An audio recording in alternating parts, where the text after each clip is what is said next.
এই জন্য আল্লাহ তাআলা আমাদেরকে যে হায়াত দিয়েছেন, এই হায়াতের যে কত গুরুত্ব আর আমার হায়াতের যে কত মূল্য, এটা কিন্তু আমার কাছে মনে হয় না।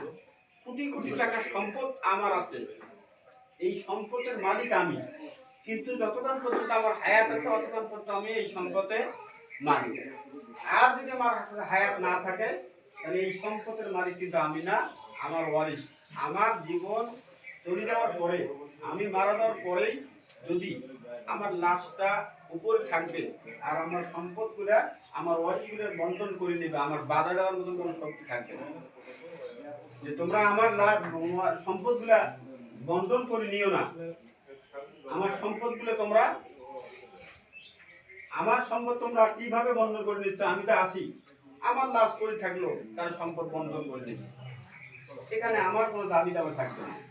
এই জন্য আল্লাহ তাআলা যেহেতু আমাদেরকে হায়াত দিয়েছেন, আল্লাহ পাক আমাদেরকে সুস্থ রাখছেন, আর এই সুস্থতা যে আমাদের জন্য কত বড় একটা নিয়ামত, আর এই সুস্থতার কারণে আল্লাহ আমরা দুনিয়াতে চলাফেরা করতে পারতেছি, আমরা আমাদের মতন করে চলতে পারতেছি, খাইতে পারতেছি, আমার কাছে সবকিছু আল্লাহ তাআলা দিয়ে দিয়েছেন। মাহে রমজান এটা খুব গুরুত্বপূর্ণ একটা মাস, যেহেতু আল্লাহ তাআলা এই মাসটাকে তিনটা ভাগ করছেন। এক নাম্বার রহমত, দুই নম্বরে হলো মাগফিরাত, তিন নম্বরে হলো নাজাত। আমরা মাগফিরাত শেষ করছি, রহমত শেষ করছি, এখন নাজাতের মধ্যে আছি। এই নাজাত আল্লাহ তাআলা বান্দাদেরকে নাজাত দিবেন এই কারণে যে বান্দা রহমত দিয়া আমি বান্দাকে পরিশুদ্ধ করছি, মাগফিরাত দিয়ে আমি বান্দাকে মাফ করে দিয়েছি, এখন আমি নাজাতের মধ্যে আমি আমার বান্দাদেরকে জাহান্নামের আগুন থেকে নাজাত দিয়ে দেব। তো রমজান মাসের শেষ প্রান্তে আমরা এসে গেছি। এই শেষ সময়ের মধ্যে অনেক আমল আছে, অনেক গুরুত্বপূর্ণ লেখা। সামনে আছে ঈদ, ঈদ এবং কদরের মাঝখানে আল্লাহ তাআলা অনেক আমল দিয়েছেন, অনেক গুরুত্বপূর্ণ লেখা। আমরা যদি নবী করিম সাল্লাল্লাহু আলাইহি সাল্লাম বলছেন যে রমজান মাসের ত্রুটি বিচ্যুতিগুলা এই শেষ সময়ের মধ্যে আমরা আসি সংশোধন করব, আর এই ত্রুটি বিচ্যুতি যদি থাকে তাহলে আমরা যদি আল্লাহ পাকের সামনে দাঁড়াই, আল্লাহ তাআলার সামনে দাঁড়াইতে গেলে আমরা যেন লজ্জিত হইতে না হয়। কিয়ামতের ময়দানে যখন আমরা আল্লাহ পাকের সামনে দাঁড়াবো, তাহলে যেন আমাদেরকে লজ্জিত হইতে না হয়। এই তৌফিক যেন আল্লাহ তাআলা আমাদের সবাইকে দান করেন। সকলে বলি আল্লাহুম্মা আমিন। আমি যে আয়াত পাঠ করছি সেটা হলো কোরআনুল কারীমের শুরুতে, একবারে শুরু, আলিফ লাম মিম যালিকাল কিতাবু লা রাইবা ফীহি হুদাল লিল মুত্তাকিন। এই আয়াতের বিশ্লেষণটা আলিফ লাম মিম, এটার অর্থ কিন্তু আল্লাহ পাক ভালো জানেন, এই অর্থ কিন্তু নবী সাল্লাল্লাহু আলাইহি ওয়াসাল্লাম করেন নাই। যালিকাল কিতাবু লা রাইবা ফীহি হুদাল লিল মুত্তাকিন, এই কোরআনের এই আয়াতের যিনি কোরআনুল কারীম নাযিল করছেন, এই কোরআনের মধ্যে তিনিই একমাত্র বলছেন যে কোরআনের মধ্যে কোনো প্রকার সন্দেহ নাই, সংশয় নাই, এটা হুদাল লিল মুত্তাকিন, হিদায়াত মুত্তাকির জন্য একটা পথের দিশা, পথ দেখাবে, মানুষকে পথ দেখাবে, পথ প্রদর্শন করবে। তাহলে কোরআনুল কারীম আল্লাহ তাআলা আমাদেরকে নাযিল করেছেন, আমাদের যে উদ্দেশ্যে যে নাযিল করেছেন, আমাদের উপরে যে আল্লাহ নাযিল করেছেন, এটা হলো একমাত্র পথ প্রদর্শক। আর এই কোরআনুল কারীম নাযিল করেছেন মাহে রমজানের লাইলাতুল কদর রাত্রিতে। সেই লাইলাতুল কদর রাত্রি তালাশ করার জন্য আমরা শেষ সময় এসে গেছি।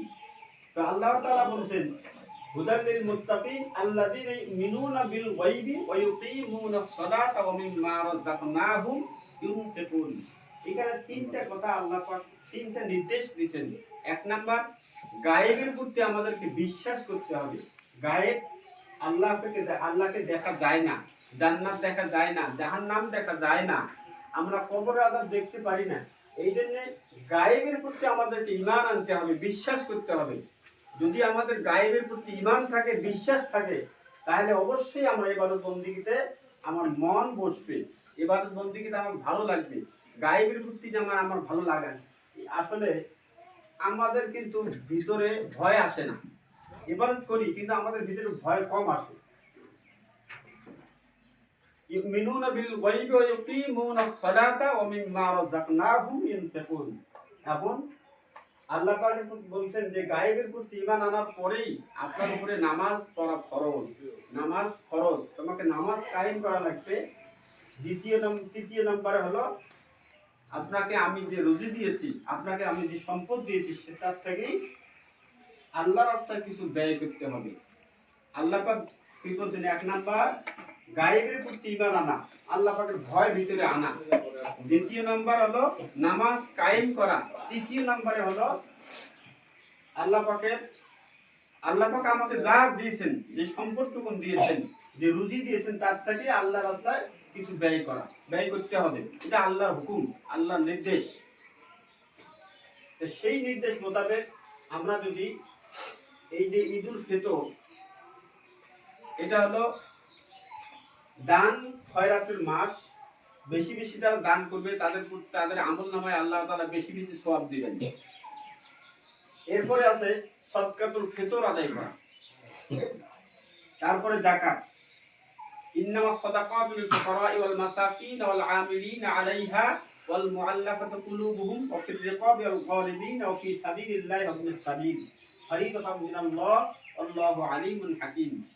ঈদুল ফিতরের আহকাম। ঈদুল ফিতরে আমাদের প্রতি নবী করিম সাল্লাল্লাহু আলাইহি সাল্লাম হাদিসের মধ্যে বর্ণনা করেছেন যে প্রত্যেকটা মানুষের জন্য, প্রত্যেকটা মুসলমান নর নারী, বৃদ্ধা বালেক এবং গোলাম আজাদ সকলের উপরেই সদকাতুল ফিতর আদায় করা ওয়াজিব, সকলের উপরে। এখন যাদের সমর্থন আছে, যারা ফিতরা আদায় করতে পারে, যারা সমর্থন আছে, তারা ফিতরা দিবে। আর যাদের সমর্থন নাই ফিতরা দেওয়ার মতন, তারা মানুষের কাছ থেকেই ফিতরা নেবে, যাকাত নেবে, ফিতরা নেবে। তা আমাদের মধ্যে যাদের সমর্থন আছে, আমরা ফিতরা তো অবশ্যই দেব, কিন্তু ফিতরা দেওয়ার ক্ষেত্রে কতগুলি ঘাট আছে। এখানে ইন্নামাস সাদাকাতু লিল ফুকারা'i ওয়াল মাসাকিন ওয়াল আমিলিনা 'আলাইহা ওয়াল মুআল্লাফাতি কুলুবুহুম ফির রিকাবি ওয়াল গারিবিন ওয়া ফি সাবিলিল্লাহি ওয়া ইবনিস সাবিল ফারিদাতাম মিনাল্লাহ আল্লাহু আলিমুন হাকীম। আটটা খাত আছে যাকাত এবং ফিতরা। যাকাত হলো আর ফিতরা দেওয়ার মধ্যে আটটা খাত আছে, আটটা শ্রেণীর মধ্যে আপনি দিতে পারবেন। এক নম্বর ইন্নামাস সাদাকাতু লিল ফুকারা, ফকির মিসকিন যারা, ওয়াল মাসাকিন মিসকিন যারা, ফকির মিসকিন গরিব এবং দরিদ্র আছে তার মধ্যে, এবং রাষ্ট্রীয় কাজে, রাষ্ট্রের মধ্যে ফিতরা আদায় করার নিয়োজিত কত লোক থাকে, রাষ্ট্রীয় কাজে যারা ফিতরা আদায় করেন, ধর্মীয় প্রতিষ্ঠান। এরপরে আল্লাহ তাআলা নিকটতম আমাদের আত্মীয় স্বজনের মধ্যে, আমাদের পরিবারের মধ্যে অনেক লোক আছে যে একেবারে গরিব, সেখান থেকে আমাদের ফিতরা দেওয়া শুরু করতে হবে, যাকাত দেওয়া শুরু করতে হবে। এবং সে ওই যাকাতের টাকা, এমন মানুষ আছে যে অনেক গরিব মানুষ আছে, তাদের যাকাত চাওয়ার মতন চায় না, লজ্জায় সে চাইতে পারে না, কারণ তার আত্মীয় স্বজন বা পরিবারের মধ্যে অনেক ধনী মানুষ আছে, কিন্তু আমি অনেক গরিব, আমার ওই ধনী আছে, তাদের কাছে যাকাত চাওয়ার মতন আমার সামর্থ্য নেই, লজ্জায় আমি চাইতে পারি না। নিজের পরিবারের মধ্যে এরকম লোককে খুঁজি যদি থাকে, অনেক মানুষ আছে তার ঋণগ্রস্ত আছে, কিন্তু তার কিছু নাই, সম্বল নাই, ঋণ পরিশোধ করতে পারতেছে না, তাহলে আপনার এই যাকাতের টাকা যদি মোটা অঙ্কে থাকে, তাহলে আপনি তাকে দিয়ে তার ঋণটাকে পরিশোধ করে দিয়ে দেন। অথবা তার কোনো কর্ম নাই, তাকে আপনি একটা কর্ম সৃষ্টি করে দেন, একটা ভ্যান গাড়ি কিনে দেন, অথবা আপনি তার একটা ছাগল অথবা একটা গরু, অথবা সে একটা কর্ম যদি আপনি কিছু টাকা দেন, সে একটা কর্ম করে তার ভবিষ্যতে আসে, তার যেন আর যাকাতের টাকা খাইতে না হয়, সে যেন পরবর্তীতে যাকাত দিতে পারে। কারণ ইসলামের ভিত্তি হলো পাঁচটি। এক নাম্বার কালেমা, দুই নাম্বার নামাজ, তিন নাম্বারে হলো যাকাত। নামাজের পরে শব্দটা হলো নামাজ, ওয়াকিমুস সালাতা ওয়া আতুজ যাকাতা ওয়ারকাউ মা'র রাকিন। আল্লাহ তাআলা এই কোরআনের মধ্যে নামাজের পরে শব্দটা দিয়েছেন যাকাত। প্রথম মধ্যে দেন তোমরা ঈমান আনো গায়বের প্রতি, তারপর নামাজ কায়েম করো, তারপরে শব্দটা হলো তোমরা যাকাত, তোমাদের মুখে যে আমি যে রুজি দিয়েছি, যে সম্পদ দিয়েছি, তার থেকে তোমরা আল্লাহর রাস্তায় ব্যয় করো। এই যাকাতের পরিমাণটা কতটুকু আছে? যাকাতটা হলো 100 টাকার মধ্যে 2.5 টাকা। বছরে 100 টাকা যদি সম্পদ থাকে, 100 টাকার মধ্যে 2.5 টাকা আপনি যাকাত দিবেন, তাহলে আপনার মালটা পবিত্র হয়ে গেল। আর যদি আপনি 2.5 টাকা না দেন, তাহলে আপনার ওই মালটা সমুদায় মালটা আপনার অপবিত্র থাকে, মালটা পরিশুদ্ধ হলো না। যাকাত আপনার সম্পদকে বৃদ্ধি করে, যাকাত আপনার সম্পদকে বৃদ্ধি করে, যাকাতকে আপনার সম্পদ নষ্ট করে না। কিন্তু আপনি যদি যাকাত না দেন, তাহলে আপনার যাকাতের মধ্যে আপনার সম্পদের মধ্যে যে অন্যের যে হক আছে, আপনি একটা হক নষ্টকারী অপরাধে সাব্যস্ত হবেন। আপনার সম্পদের মধ্যে অন্যের হক আছে, আপনি হক আদায় করলেন না, আপনি অন্যের হক নষ্ট করে দিয়েছেন।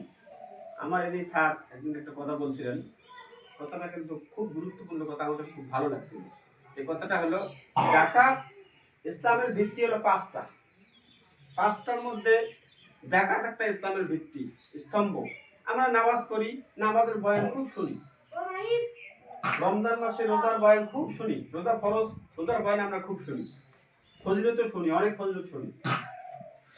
আবার হজ ফরজ, হজের বয়ানও আমরা খুব শুনি, সমর্থন হলে হজ করতে যাবো, আর সমর্থন না থাকলে আমরা যাবো না। কিন্তু যাকাত একটা, এই যাকাতের বয়ানটা আমরা কম শুনি, যাকাতের প্রতি আমাদের গুরুত্ব খুবই কম। কারণ যাকাতটা আমরা হিসাব করি যে সম্পদ হলে আমরা যাকাত দেবো, না হলে দেবো না। আমাদের কাছে আল্লাহ যে সম্পদ, যে আমার শরীরটা একটা সম্পদ, এর চাইতে বেশি সম্পদ, দামি সম্পদ আর পৃথিবীর মধ্যে নাই।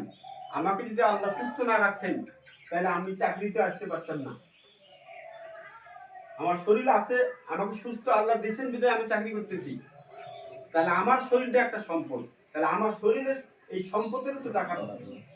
আমাকে যে আল্লাহ হায়াত দিয়েছেন, হায়াতটা আমার জন্য সবচেয়ে বড় একটা সম্পদ। আমাকে হায়াত যদি আল্লাহ না দেন, তাহলে আমি পৃথিবী থাকতাম না, আমি চাকরি করতে পারতাম না, আমি উপার্জন করতে পারতাম না, আমার কোনো কিছুই থাকতো না। তাহলে হায়াতটা আমার জন্য একটা সম্পদ। তাহলে আমার হায়াতের একটা যাকাত আছে, অর্থ সম্পদের বিধায়। তাহলে আল্লাহ তাআলা আমাকে সময় দিয়েছেন, যে সময়েরও আমার একটা যাকাত আছে। তাহলে আমার কতটুকু সময় আমি আল্লাহ পাকে দিচ্ছি, সব সময় তো আমি আমার জন্যই ব্যবহার করতেছি, আল্লাহর জন্য আমি কতটুকু সময় দিচ্ছি। আল্লাহ পাক আমাকে সম্পদ দিয়েছেন, অর্থ দিয়েছেন, এই অর্থ সম্পদ আল্লাহ তাআলা ইচ্ছা করলে কাড়ি নিতে পারেন, 1 সেকেন্ড সময় লাগবে না। এটা একটা গান শুনি নাই, একটা কেসা শুনছি তো, যে সকালবেলা ধ্বনি রে তুই ফকির সন্ধ্যাবেলা। এইটা একটা পাখি এই গানটা গাইছিল হযরত সুলাইমান আলাইহিস সালামের বেলায়, শোনায় শোনায় বলছিলেন, হযরত সুলাইমান আলাইহিস সালামকে শোনায় শোনায় বলতে, সকালবেলা ধ্বনি রে তুই ফকির সন্ধ্যাবেলা। হযরত সুলাইমান আলাইহিস সালাম বলছেন, কি রে, আমার এত সম্পদ, আমি সারা পৃথিবীর বাদশা, আরে পাখি কয় কি, তা আমার সম্পদ যদি আমি আস্তে আস্তে নষ্ট হয়, তাও তো 1 বছর চলে যাবে। আমার সম্পদ যদি আমি আস্তে আস্তে শেষ হয়, তারপরে 1 বছরের মধ্যে আমার সম্পদ শেষ হবে না। পাখি গান গাইতেছে যে সকালবেলার ধ্বনি রে তুই ফকির সন্ধ্যাবেলা। এই পাখির গান শুনে হযরত সুলাইমান আলাইহিস সালামের ভিতরে একটু কি অহংকার জন্মেছিল। আর এই অহংকার জন্মার কারণেই আল্লাহ তাআলা তাকে শিক্ষা দেওয়ার জন্য, তাকে পরীক্ষা করার জন্য তার সমস্ত সম্পদকে আল্লাহ ছিনিয়ে নিয়েছেন। সেই ধনী বেলায় সকালবেলা ছিলেন কি বাদশা, বিকেল বেলা সে ছিল জেলখানার কয়েদি। তখন সে তার ভিতরে মনে পড়ছে যে আসলে আমি তো সকালবেলা বাদশা ছিলাম, আজকে এখন আমি জেলখানার কয়েদি। তা আজকে আমার অনেক সম্পদ আছে, অনেক সম্পদের মালিক আমি কাউকে যাকাত দেই না, আমি কাউকে দান করি না, আমি অন্য কাউকে দিচ্ছি না, না দেওয়ার কারণেই এখন আমি গর্ব করতেছি, অহংকার করতেছি। কিন্তু এখন আমি মসজিদের ইমাম, হয়তো বিকেলবেলা আমি দুনিয়াতে নাও থাকতে পারি। আমি এখন কথা বলতেছি, বিকেলবেলা আমার হয়তো জানাজাটা হইতে পারে, যেটা আমার কাছে কোনো গ্যারান্টি নেই, জানাজা হইতে পারে। তাহলে আমার যদি 1 নম্বর উদ্দেশ্য হলো আমরা আল্লাহ পাকে ভয় করব, 2 নম্বর আমরা নামাজ প্রতিষ্ঠিত করব। আল্লাহ তাআলা যেহেতু রমজান মাসটা আমাদেরকে দিয়েছেন, আল্লাহ পাক প্রথমেই বলছেন, ইয়া আইয়ুহাল্লাযীনা আমানু কুতিবা আলাইকুমুস সিয়াম কামা কুতিবা আলাল লাযীনা মিন ক্বাবলিকুম লাআল্লাকুম তাত্তাকুন। তোমাদের জন্য উপরে রোজা ফরজ করা হয়েছে, তোমাদের পূর্ববর্তীদের উপর ফরজ, যেন তোমরা তাকওয়া অর্জন করতে পারো। আমরা এই রমজান মাস শুরু থেকে 23 রমজান পর্যন্ত আছি। এখন আমরা এটার মধ্যে অনেক শিক্ষা আছে, অনেক শিক্ষা। এই রমজান মাসের উসিলায় যদি আমরা নামাজ পড়া শুরু করি, তাহলে একটা মাস যখন একটা মানুষ নামাজ পড়বে, পরবর্তীতে সেই লোকটা আর নামাজ ছাড়তে চাবে না, কারণ নামাজের অভ্যাসটা হয়ে গেছে। এই জন্যে তারাবির নামাজ আমরা পড়ি 20 রাকাত। তাহলে 20 রাকাত নামাজ পড়তে করতে একটা নামাজের মধ্যে মানুষের আন্তরিকতা আসে। 20 রাকাত নামাজ পড়ার পরে এই সারা বছর মাস আমার 20 রাকাত নামাজ পড়ার পরে মাসে ঈদের নামাজ পড়ি, ঘুরে আসার পরে আমার নামাজ শেষ। তাহলে আমাদের কি অবস্থা হবে? তাহলে আমরা এই মাসটা কি করলাম? রমজান মাস আসলো আর নামাজ পড়া শুরু করলাম, আর রমজান মাস চলে গেল আর নামাজ শেষ হয়ে গেল। তাহলে এই নামাজ দিয়া পরবর্তীতে জিন্দিগিতে আমার কি আশা করব, সে আশাটা আমি আল্লাহ তাআলার কাছে একবার চিন্তা করে দেখি। আমার অন্তরের সঙ্গে আমরা একবার পরামর্শ করি যে যে নামাজ আমি শুরু করছি সেই নামাজ আবার আমি ছাড়িয়ে দিলাম, তাহলে আমি তার কাছে কি চাবো? এই জন্যে তাকওয়া অর্জন করার কথা আল্লাহ তাআলা বলছেন যে রমজান মাস আমি তোমাদেরকে দিছি, তোমরা যেন তাকওয়া অর্জন করতে পারো। এই তাকওয়ার জন্যই আল্লাহ তাআলা, মুত্তাকি হওয়ার জন্য আল্লাহ আমাদেরকে রোজা দিয়েছেন। আর রোজার বিনিময় আল্লাহ তাআলা নিজেই দিতে চাইছেন। রোজার মাসের জন্য আল্লাহ তাআলা সেহরি খান, এটার মধ্যে আল্লাহ সব দান করবেন, সব দিবেন। আপনার প্রত্যেকটা কাজ, এমন কোনো কাজ নাই, প্রত্যেকটা ভালো কাজের বিনিময় আল্লাহ তাআলা সওয়াবের কথা বলছেন। আপনি একজন মানুষের সাথে সহানুভূতি করলেন, সেই কাজ সেখানেও আল্লাহ তাআলা বলছেন এই কাজ করার কারণে আপনাকে আল্লাহ মাফ করে দিবেন। আপনি একজনকে ইফতার করাবেন, তার বিনিময়ে আল্লাহ আপনার সব দান করবেন। এই জন্য প্রত্যেকটা কাজের বিনিময় যেহেতু আল্লাহ তাআলা প্রতিদান দিবেন, তাহলে আমার এই রমজান মাসে আমরা বেশি বেশি করে ভালো কাজ করব। আর মাত্র কয়েকটা দিন আছে, হয়তো আজকে শুক্রবার, আগামী শুক্রবার দিন আমরা রমজান মাস পাইতেও পারি, তবে হিসাব আছে যেহেতু আল্লাহ পাকের কাছে আশা করি আগামী শুক্রবারটাও পাবো। আর যদি এমনকি আগামী শুক্রবার নাও পাইতে পারি, চাঁদের উপরে যেহেতু নির্ভর, তা আল্লাহ তাআলা আমাদের সবাইকে বেশি বেশি করে আমল করার তৌফিক দান করুক, সকলে করি আল্লাহুম্মা আমিন। আর আমরা যারা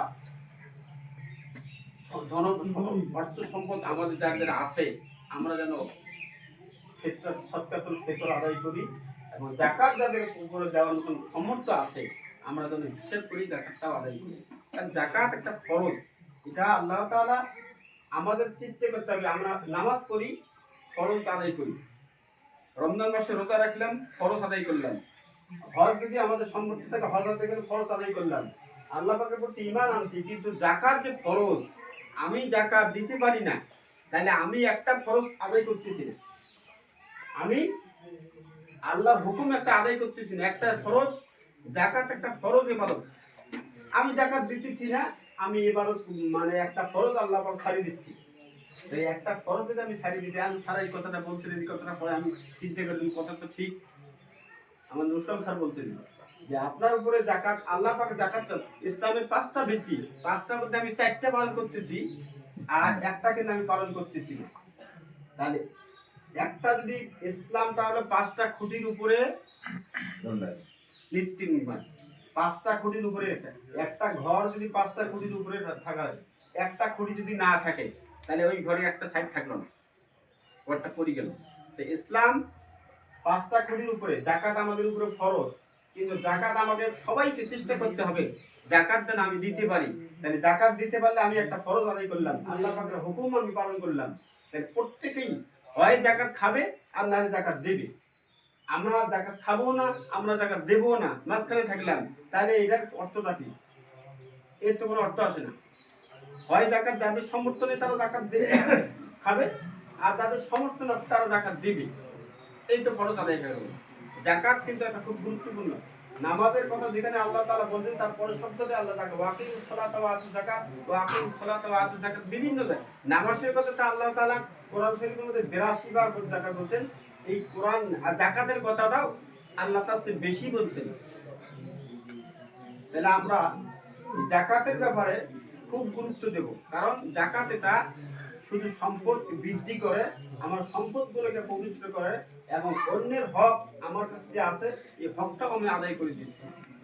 আল্লাহ তাআলা আমাদের সবাইকে আমল করার তৌফিক দান করুন, সকলে বলি আল্লাহুম্মা আমিন। আর